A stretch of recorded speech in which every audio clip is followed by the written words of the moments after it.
If you fell ill at the Ohio State Reformatory, you would have to make your way over to the second hospital located in the East Wing. There, you would be greeted by a behemoth of a man, a 6'8", 350-pound guard known as Mr. Salts.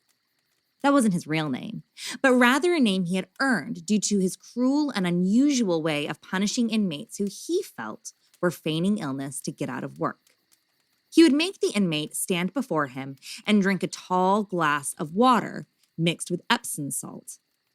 The inmates would have no choice but to drink the salty solution. Upon draining the glass, Mr. Salts would look at the prisoner and say, "Come back when you're really sick." And with a laugh, he would send them back to their cell to wait for the hot flushes, sweating, nausea, and eventual vomiting to overcome them. Mr. Salts was quite a presence at the Ohio State Reformatory. But even though he's been dead for countless years, he's still manning the desk of the second hospital.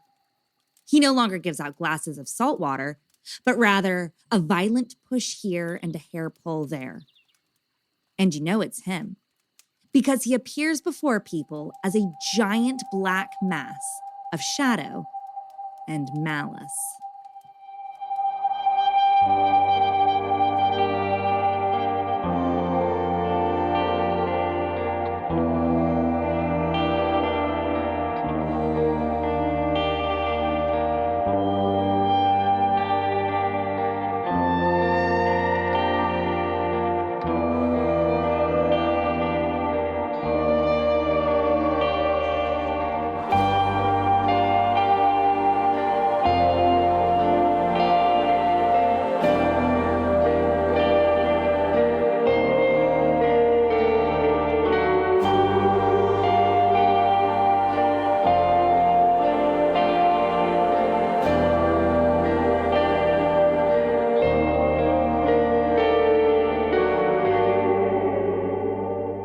Hello and welcome to episode 23 of The West London Witch, a podcast where we share stories about those moments where we find ourselves very much not alone. Mansfield, Ohio is lovingly known as the fun center of Ohio. But amidst carousels, music venues, theaters, and comedy clubs is a gargantuous Victorian Gothic come Romanesque castle-like building known as the Ohio State Reformatory. The prison no longer houses inmates, but is now home to a host of architectural, movie, and ghost tours. The prison is such a paranormal hotspot. The Historical Reformatory even has its own lead paranormal investigator on staff. And we were lucky enough to speak with him. Greg joins us today from inside the East Admin building of the Ohio State Reformatory. Now, everyone better be on their best behavior, for although the prison is no longer active, plenty of its former staff and inmates still are. I'm Rebecca Strazina, and this is the West London Witch. Episode 23, The Ohio State Reformatory. All right, the Ohio State Reformatory, also known as the Mansfield Reformatory, was constructed between 1886 and 1896. That included the main administration portion, which is the front of the building, and the west cell block. When the first 150 inmates came in 1896, they were put to work building the east cell block, and that was completed about 1910. The Ohio State Reformatory began as an intermediate prison for first-time non-violent offenders.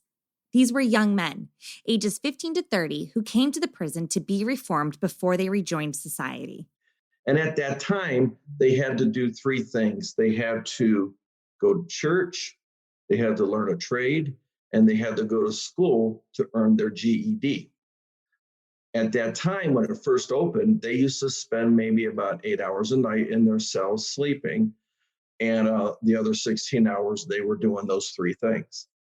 This original idea of reform worked. The prison had low recidivism rates, and many young men went on to lead successful, crime-free lives. As the years progressed, it slowly turned into a maximum security prison. And by the early 1970s, it was a full-blown maximum security prison.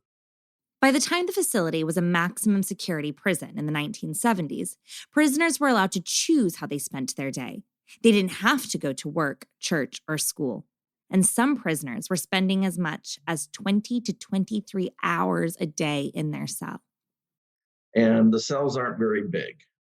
It's a lot different than it is today, where a lot of the prisons have pods. The cells that they were in would be about 8 feet deep by about 5.5 feet wide. And depending on overcrowding conditions, there could be, 3 to a cell. By the time the prison closed on December 31st, 1990, the conditions were so deplorable, it was obvious that this facility could not continue. It's a mammoth building, impossible to properly heat in the winter. There are even stories of the water inside of the toilets freezing due to the frigid conditions. And it was not any better in the summer months either. In the summertime, it would get so hot, especially some of the tiers up on the 4th, 5th, and 6th levels. Imagine the East cell block alone. It's the largest freestanding cell block in the world. It's 6 tiers high, and on each tier, there's about 100 cells. There's 50 on the north and about 50 on the south side. So there's about 600 cells over there. And it's all open, except the walls that surround the block. So it's kind of hard to heat and cool just because it is so large. And the inmates that would be up on the top tiers in the summer is probably sweltering. Just a couple of weeks ago, it was like 85, 90 degrees here outside. And inside, it's actually hotter. The inmates filed a petition with the state of Ohio claiming that being an inmate here was cruel and inhuman punishment. The state eventually agreed and built some nice prisons directly behind the Ohio State Reformatory. And the last inmates left December 31st, 1990. The prison sat empty for several years, allowing rot, decay, and neglect to take a foothold. However, this amazing building was saved and brought back onto the map when it was used as the set for the infamous Shawshank Redemption. That pretty much saved the building. After the movie was done filming, the state of Ohio started removing all the support buildings on the back and the wall. Those are all those buildings that you saw in the movie. But citizens of Mansfield, they formed the Mansfield Reformatory Preservation Society. And to make a long story short, they purchased the prison from the state at an auction for $1. So, and then they got to work restoring it, and they're slowly renovating it, and it's beautiful inside. The Ohio State Reformatory is about 250,000 square feet. If you look at a photo of it, the main administration portion looks like a castle. And in fact, the architect Levi Schofield, he got his inspiration from castles over in Europe. So when you're coming down Reformatory Drive, it looks like you're approaching a large castle, which is really awe-inspiring the first time you see it. The building was so awe-inspiring, in fact, that on Greg's first visit to the prison as a tourist, he told his wife there and then that as soon as he retired from the police force, he was going to spend his days volunteering at the prison. And that is exactly what he's doing now. Some areas, still haven't been worked on, like the area I'm in now. I'm in the 3rd floor East Admin. The walls are peeling, but it's got character up here. And this is one of the most haunted areas inside the whole prison. There are a lot of stuff that happens in this building. And originally, this area was used as guest bedrooms back in the early 1900s when, businessmen, VIPs, dignitaries, when they would come and visit the prison, they would come by horseback, horse and buggy, and the train. So it's not like they could turn around after their business was done and take that long trek home because it would take them a long time to get there. So they used to just spend the night here. And East Admin, third floor, is where the guest bedrooms were. When the roads got better and the cars got faster, they no longer needed these as guest bedrooms, so they turned it into storage. And not too many people know this, but not only was it a prison, but it was also a home. Superintendents, assistant superintendents, chaplains, and their families live here on the property. So they had bedrooms here, living rooms, dining rooms. I mean, it was like a regular home, except your backyard was a prison. And some of the residents who lived on the third floor East Admin are still residing there to this day. Every once in a while, people will smell a cherry pipe tobacco, a very sweet smelling aroma. And other people will smell roses. And both of those are attributed to a husband and wife who lived here. One of the superintendents' name was Art Gladkey. He was superintendent from 1935 to 1959. In 1959, he was working in his office in West Admin on the first floor when he suffered a fatal heart attack. Art used to smoke a pipe with cherry tobacco. So there's a lot of people that, think he's still here, and I have smelled it. It's you'll be in an area, all of a sudden it just comes and it just surrounds you. And you're like, whoa, Art must be here. And then it'll slowly disappear. Art's wife, Helen, was known for her rose-scented perfume. And on November 5th, 1950, Helen suffered a tragic accident inside the prison. She was in her bedroom, reaching for a box on the top shelf of the closet. What she didn't know was her husband's handgun was next to the box. When she dislodged the box, the gun fell to the floor, discharged, and a bullet struck her in the lung. She did not die here, but she did die 2 days later of complications from pneumonia. But people will smell the roses. First time that we were here, we were walking down the hall, having the tour. All of a sudden, all of us just got engulfed in this scent of roses.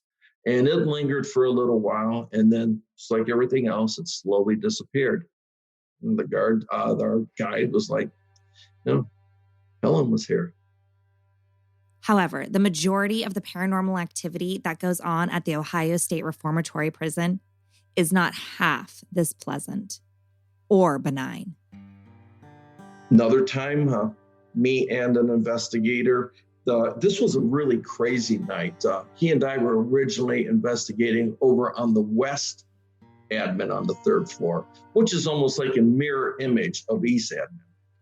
And we were sitting over there investigating, and we were hearing a lot of disembodied voices. It was one of those things where I would be like, did you hear that? And he'd be like, that man's voice? And I'm like, yeah. So we were having a lot of activity over there. And my wife and some other team members were over on the east side, and they were having a lot of activity, kind of like the same thing, disembodied voices, weird noises coming from some of these rooms, just a lot of weird stuff. So we decided to switch to see if we would experience the same things. And he and I were sitting over here on the stage, and we got this loud crash coming from the middle of the room. I mean, it actually startled us. So this is just the crash by itself. The original recording, there's some cussing in it, so because it scared the living daylights out of it. So this is the crash isolated. Now, that audio doesn't do it justice because it was so loud, coming right from the center of the room. And When we heard it, we said a couple of choice words, and we tried to find what it was that fell. Originally, we both thought it sounded like light bulbs falling from the ceiling, shattering. So we're searching this whole area. There's probably about 6 bedrooms up here, some closets. We searched everything. Nothing on the floor. Nothing. And but the thing is, it was so loud, it was coming right from the center of the room. When I let my wife listen to it, she has heard that same sound, but she was down on the 2nd floor, and sometimes people will hear like chains falling up on the 3rd floor. Also on the 3rd floor, in between the east and the west admin, there is a particularly strange room called the chair room. It's a large room with peeling paint, old wooden floors, and not a window in sight. No one really knows what its original purpose was. It's thought that perhaps it could have been a storage room, or perhaps a room that guards could have slept in whilst on call. Or maybe it was used for something much more sinister. And then there's others that think maybe not so nice things happened there. Because, I mean, who knows what went on, in the early days of the prison. I'm sure just like any prison, there was probably some brutality perpetrated by guards on the inmates. That would be my guess. But this room lately, we've been having, for lack of a better term, people attacked. And when I say attacked, I mostly mean like scratched or bruised. And whenever we have guests here that are going to be doing an overnight investigation, I always tell them that, please don't provoke or challenge them, because you are dealing with, former inmates here. And I do believe that when you pass on, that if you were let's say a criminal, a not very nice guy in real life, that's how you're going to be in the afterlife. That's just my personal opinion. Everybody's got their theories, but I believe that. And, bad things happen in the prison here. So I think they continue to do bad things. But it doesn't matter in the chair room. You can be as nice as can be, and bad things can happen to you. Even visitors who are not doing investigations or ghost tours have fallen victim to the attacks, leaving the room with deep scratches and fresh bruises. In addition to these harrowing reports, it is said that if you move the chair from the center of the room, it will return itself back to its original position. So there have been a lot of deaths here, a lot of suicides, murders, inmate on inmate, and inmate on guard, and possibly even guard on inmate. So, this is it's a very sad and tragic place. There were never any executions here in the prison, but we did have a lot of suicides. The most famous of which was James Lockhart. James was housed in cell number 13, and in 1960, when he was just 22 years old, he was denied parole by the judge in charge of his case. He became so depressed and consumed with grief that one afternoon, he stole some turpentine from the prisoner furniture workshop and retreated to his cell. He then proceeded to douse himself in the solvent and then set himself on fire. You can still visit James's cell today. It wasn't just inmates who came to tragic ends within the walls of the Ohio State Reformatory. There is at least one known death of an officer on duty. And in death, he appears to be doing exactly what he did in life, patrolling the halls of solitary confinement. So let's head over into solitary confinement. Now that area, which is in our west diagonal, there's 3 areas to solitary confinement. There is 2nd floor, then there's the main floor, which is the ground floor, and then you have the sub-basement. Sub-basement was the original solitary, which was basically just a hole in the ground. When a prisoner was sent to solitary confinement, or the hole, they would have to crawl down into the hole in the ground and the guards would shut the lid above them. Once their time had been served, the lid would be opened and the prisoner would crawl out from the ground. The story goes is that there were two inmates down there, and there was a heavy rainstorm that flooded that hole, and unfortunately, they drowned. So after that, they filled that hole in, and they no longer used that anymore. But there are stuff that goes on in solitary. You talk about some, specific spirits or entities that haunt a location. There are a couple there that we know of. One being Frank Hanger. Now, Frank Hanger was a guard, and he was actually murdered in 1932. He was on the first floor in solitary. He was making his rounds. What Frank didn't know was that an inmate had escaped and was waiting for him with a 3-foot-long iron pipe. While Frank was patrolling, the inmate struck him on the head with the pipe, sending Frank to the floor with an almighty crash. Once on the ground, the inmate hit Frank again over the head. While Frank lay dying, blood streaming from his crashed-in skull, the inmate stole his keys and released all the other inmates. They did not get far because another inmate sounded the alarm. So I don't even think they got out of solitary. But Frank did die from his injuries. And there's a lot of people that think Frank is still there. Even though there were other murders, there was one incident where two inmates were in one of the solitary cells, and the one inmate killed the other and stuffed his body underneath the bunk. But we think that Frank Hanger is still there because what happens, people will hear heavy footsteps walking around.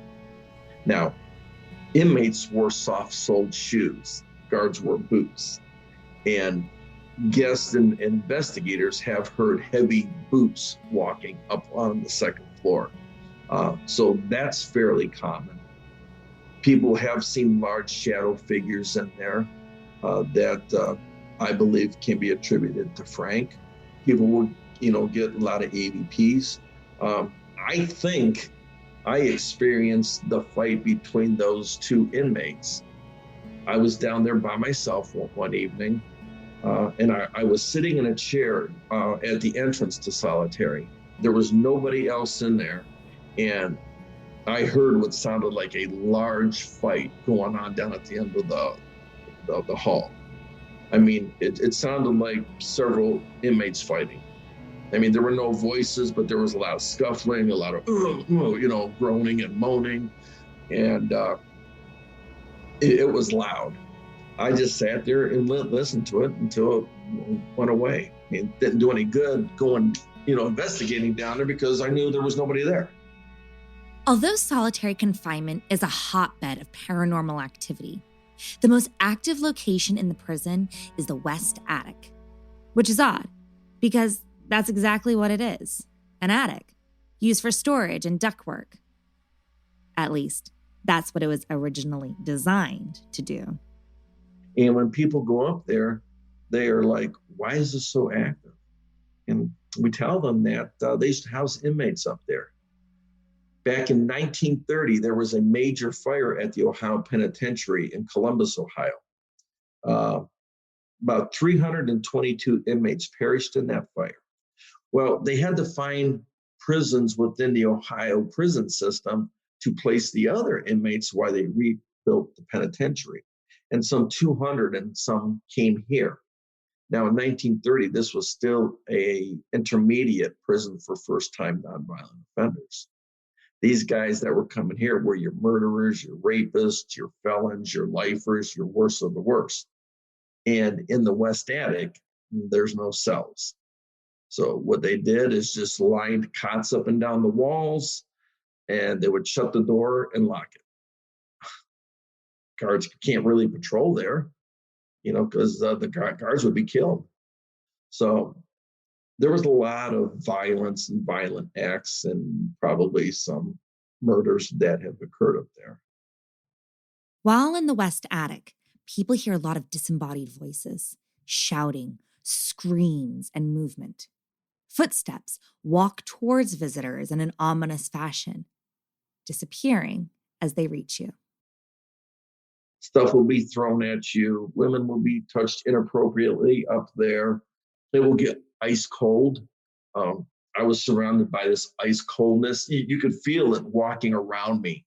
And it was weird because at the same time, on my keychain, I had this glow in the dark ghost. And I had some guests up there and they kept seeing the ghost disappear. It would disappear and then reappear, and then disappear and then reappear. And at the same time that was happening, I felt something cold walking around me. You could feel the cold moving around you. And they asked me, they said, "Are you waving your hands in front of your body?" And I'm like, "No." And they turn on the lights and my hands are in my pocket and they're like, OMG, because this was their first time investigating. And they're like, "Your ghost keeps disappearing." And I'm like, "Yeah, I feel like there's something walking around me." So, people do feel presence up there. People will see shadow figures. You can see it, even though it's dark. The entrance doorway into the chapel still has ambient light. So you can see figures coming in or crossing the doorway. But the strangest thing about the West Attic is that there is a phenomenon that occurs up there that is so unbelievable that Greg did not believe it until he saw it himself. But the most prevalent thing that happens up there are these balls of light that people see with their naked eyes. People are described as they can be pinpoints or they can be huge, bright lights. And I'm one of these people that never saw the lights either. I thought everybody was crazy until one night when I did see it. There were 9 of us. We were all in the back, and they're like, "Here comes this ball of light." And I'm like, "No, there's no ball of light coming in. You guys are seeing things." And they're like, "Here's another one. Here's another one." And I can't see any of these. So I move halfway up. So I'm in the middle of the attic by myself, and they're way down at the end. And I'm like, "Okay, now when you guys see a light, please let me know because I should be able to see them now." And they're like, "Here comes one now." Nope, there's no lights coming in. You guys are crazy. You guys are seeing things. So that went on for a while. I couldn't see the lights, but this next light, yeah, I saw it, and I do believe the lights now. So when everybody tells me that they saw the lights, I do believe them. We describe this light as like a meteor or a shooting star comet. I mean, it was bright. It had a tail behind it. It come flying in there. I had a piece of paranormal equipment on the ductwork next to me. It hit that and exploded in this golden glow of light. And immediately it got ice cold over there. Yeah, that was amazing. It was almost like, you can't see the lights. We'll make sure you see this light now. When paranormal teams do investigations in the prison, they are bound to capture a wide array of evidence. But what's most fascinating to me is when people have totally unexpected experiences, when they witness something that makes them question their own paradigms. Now, I do have one cool story here in the East cell block that just happened this past August. My wife was leading a tour. She was a guide on one of the ghost walks. So these ghost walks are 2-hour guided tours at night in the prison. You have one guide, you have your guests, and then you have at least one pusher. The pusher follows the group to make sure nobody wanders off. So they're up in the chapel, and she lets everybody know that, we're up on the 6th tier, we're going to be dropping down to the 4th tier, and we're going to stop there, and we'll talk about the East cell block.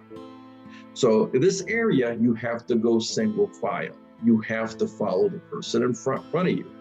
So she's going down, everybody's following her. She's up on the 6th tier, she goes down to the 5th tier, and then she goes from the 5th tier down to the 4th tier. Only 4 people follow her. The other 6 people follow somebody else. So they go down from the 6th tier to the 5th tier, and they start going toward the 5th tier on the north side. And the pusher is like, "Where are you guys going? You guys are going the wrong way." And they're like, "No, we're not. We're following the group."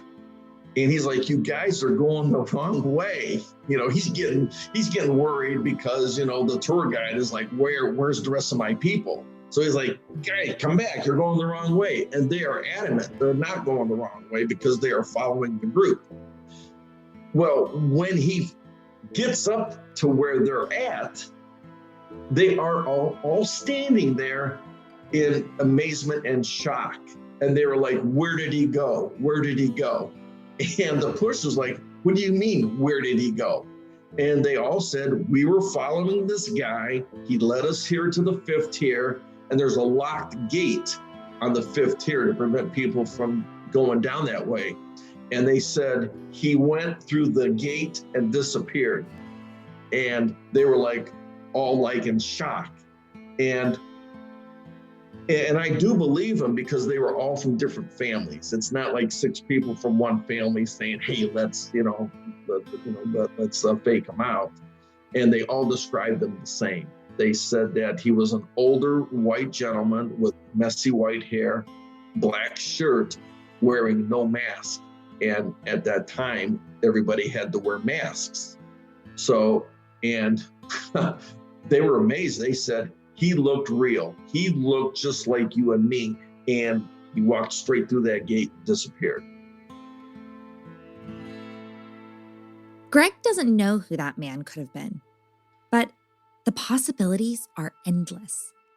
The Ohio State Reformatory housed over 154,000 inmates during its time in operation. It saw at least 215 inmate deaths, the majority of which were tragic and violent, and the death of at least one guard. On top of all the deaths and violence, the prison was a cruel place to serve time. On July 15, 1898, the New York Times reported that 45 prisoners were hung by their thumbs after they went on strike for not having tobacco one day. And that's just the brutality that we know about. As Greg said, there will have been countless violent crimes that were committed within the prison that we will never know about. But the building still houses all of that violent residual energy. People have never been here before.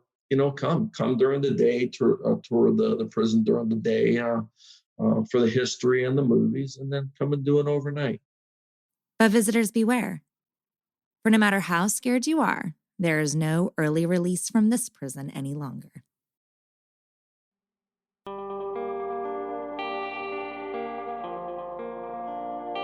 Do you have a spooky story you'd like to share?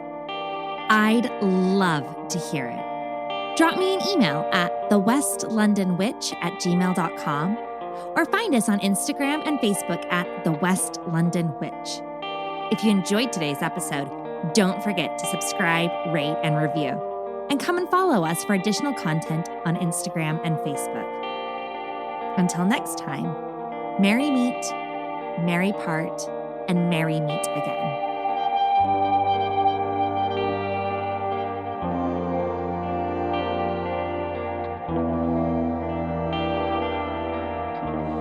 The West London Witch is created by me, Rebecca Strazina. Our sound designer and production magician is the incredible Danny Cross.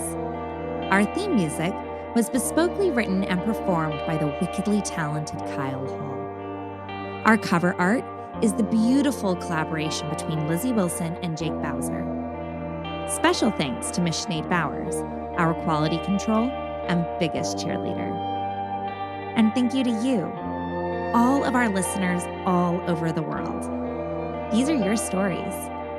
Thank you for sharing them with us.